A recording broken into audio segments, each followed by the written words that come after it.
Hello, my beautiful people. How are you doing? I hope you are doing good. So please, guys, if you are new here, subscribe, comment, and like so that you will not miss any of my video. So this video I want to show you guys here is about this lady that killed a man in the hotel.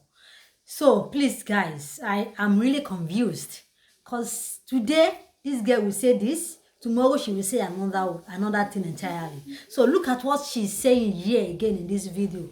He doesn't talk much about himself. He's quite busy, like a busy person. I would say that at some point in time, he got to know that he likes to carry girls, like, and he smokes, he drinks, and takes drug also. So I don't know deep about him. His character, he gets angry easily. He has issue with his wife. So, but his children is what is targeted as family man. He wasn't into happy married life or something. He was just more of catering for his kids. I can't remember some of his friends that I've met, but like remember their faces kind of really or their names, but I've met two people that said friends something. I don't have 10 million in my bank account, so I have like 400 or 500 accounts. Michael gave me his laptop. He had two laptops, so I told him that I wanted laptop, so he gave me one, and that was what I sold to get the money. So it's a Mac Pro. I wasn't doing nothing when I was with him anymore. I was getting more from him than doing the ushering, so there was no need ushering. Ushering can be 15k, 20k. It gives me more than the ushering. The apartment where it was said it was leaking, so then they said I should book. They said it was free and I too was free, so like let's spend see. It was Sunday on the 13th June. I decided to check online about the shortlets because it said that I didn't want hotel. There will not be Netflix or like it will not be fun like being in the house or something. So that was when I decided to check for a shortlet. So I sent it to him and he said it was okay. Then he said I should go check the place out. So I checked it and it was okay. Then he made payment. He sent 105. That was for like 4 days. After I paid the money, so after like 1 hour, he came. When he came, then we went to get food. We went out to eat and also get drinks. And we're just indoor watching movie, drinking, smoking. He woke up before me, but I was still feeling sleepy and dizzy because of the smoke, drink, and the drug. So he asked what I need, like what we need. So I was like, we need to buy food and drug because the drug that we brought already finished. He sent the money to their account. Why the other one? He gave me the card because I was trying to make payments and it didn't go through. So he gave me the card. I didn't have access to his card, but I know the PIN code. Before I was leaving, he stood up to lock the door. But when I got in, I was knocking. As there was no answer, I opened the door, was already open, like it wasn't locked. And the duvet was on the floor, plus pillows. The couch was facing the door, and the bed was stained with blood already, and the floor where it was blood, and then music was on, the TV was on. The room was already disarranged, like someone broke in. Then I saw him on the floor. I didn't know what to do. I took my things with this thing and left. I was afraid. I didn't know if I have raised alarm, they would have arrested me for doing it because I and him were just the only people in the room.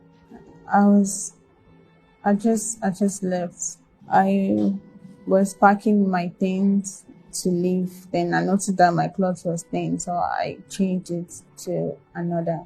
I took the bag that contained his ID and documents, bank statements. My bag was already on the floor. I left my bag on the floor.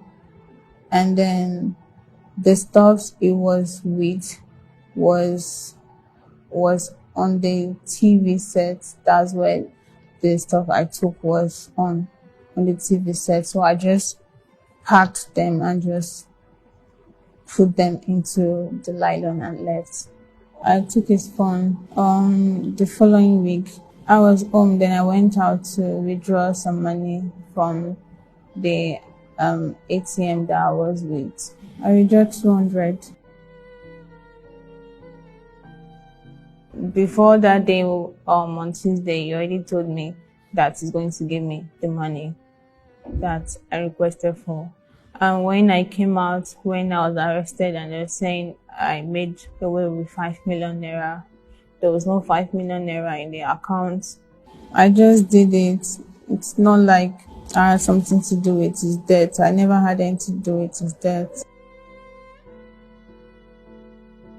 The lady that I rented the apartment from, I had to message her that she should please probably send the security guy to check on him. That I haven't heard from him. That's what I said to her. And they came to my house and they arrested me, took me to station. I didn't involve anybody. I don't know who must have come into the apartment. Definitely somebody did that, but I don't know who that person is. I don't know what happened when I left to buy the food. I don't know. Because of the thing I did after not alerting police and then also withdrawing money, I feel guilty for what happened. I did not kill him.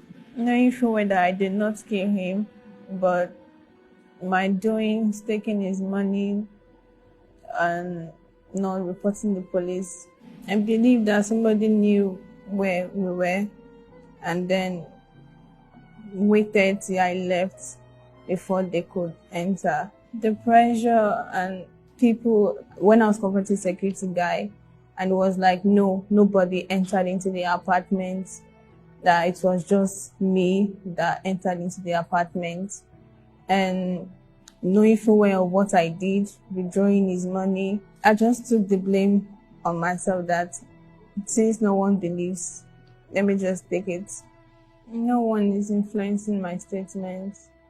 I've not spoken to anybody, my relation or anybody.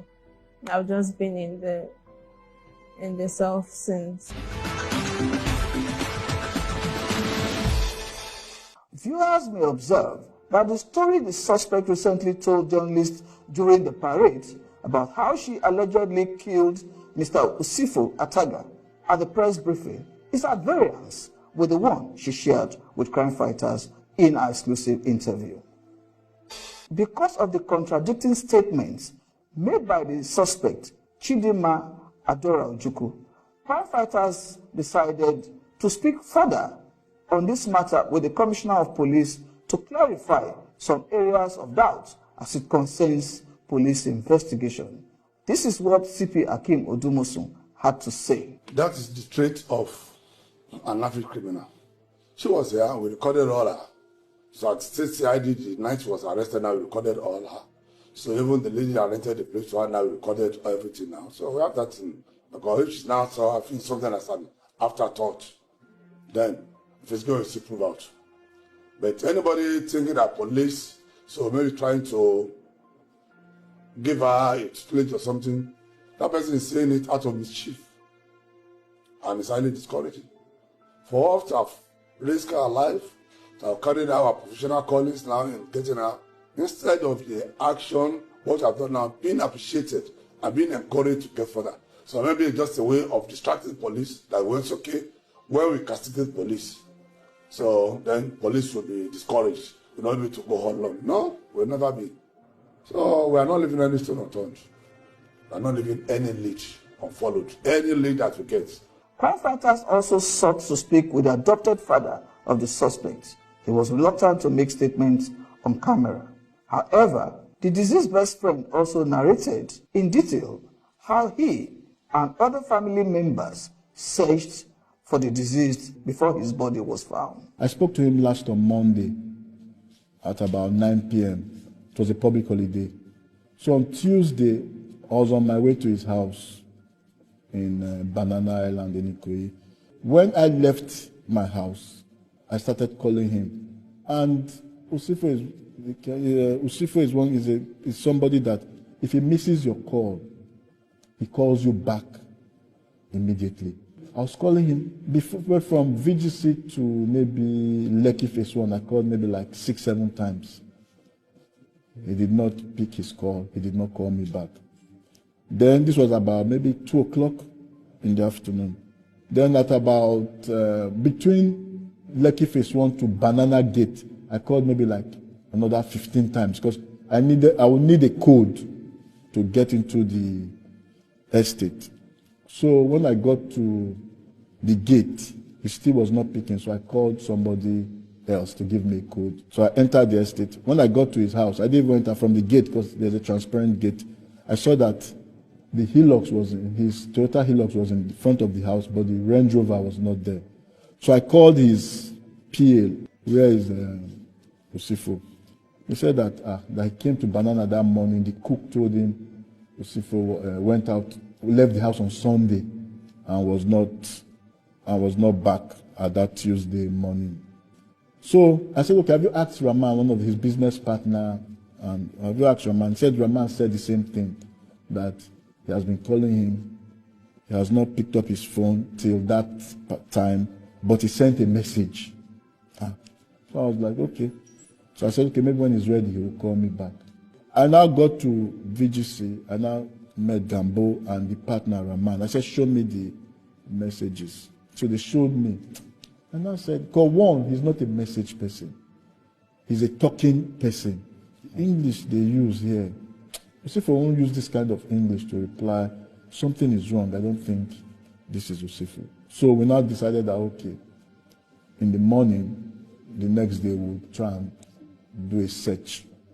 Usifo is the third son in a family of 4. He has 2 elder brothers and a younger sister, and his siblings, they all live abroad.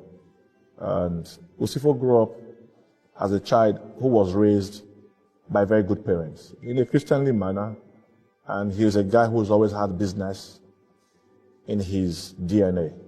He's always liked to do business. But what I'll tell you about Usifo is that Usifo is very respectable.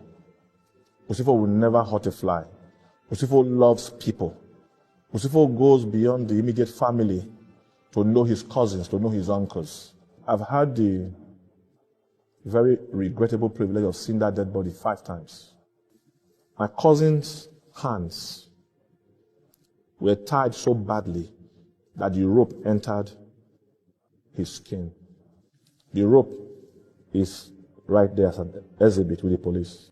That binding could not have been done by that lady alone. Not possible.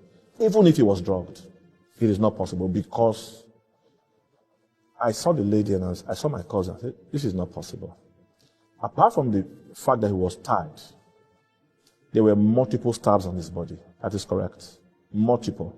So that story of 2 stabs and neck is not true. He was stabbed in other places. His leg. In fact, in Yaba mortuary, the attendants were so dramatic that they told us clearly, the stabbing here was so bad that it's a hole. The guy stuck his 2 fingers into my cousin's body in my presence. I am serious. The Doppler vein, he was stabbed here deliberately. So whether he was just stabbed on the neck, no, he was stabbed on the Doppler vein twice. He was stabbed on his body It's multiple. really pissing me off. Eh? If you don't know, if you are not the one that killed this man, how could you just relax? You don't even get scared, you know? At least, like someone that killed someone, like someone that you are not the one that killed the man, right? It's accepted.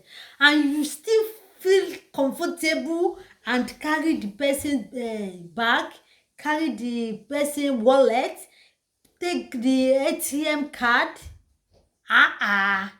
Make you dey reason am now. Make you dey reason am with this country where we this Nigeria of 18. Make we, this police, make we do our work. Make the police do their work. Make them do their work. Eh? Look at this lady now. Look at the lie where she dey lie again. Now you talk this, say now you kill am. Now you still talk, say no be you kill am again.